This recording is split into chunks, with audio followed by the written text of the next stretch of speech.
Hi, it's Seta here. At the very beginning, I want to remind those who missed the information under the last video that during July and August, the new video will be released every 2 weeks instead of weekly as usual.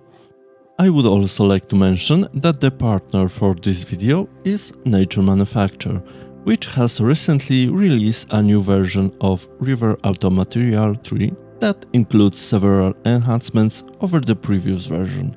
We can now easily create not only rivers and lakes, but also waterfalls, seas with waves, or use spline to place objects.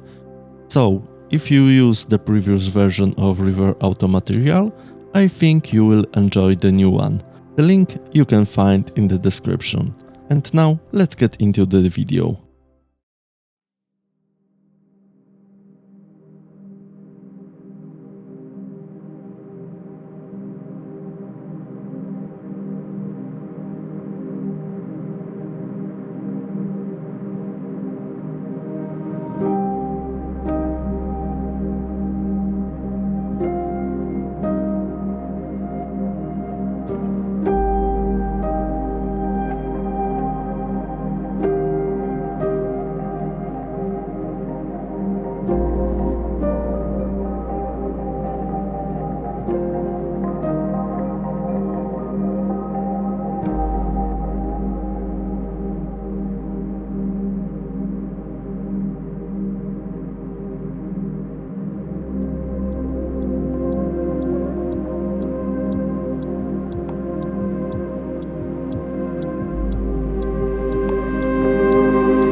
Mm-hmm.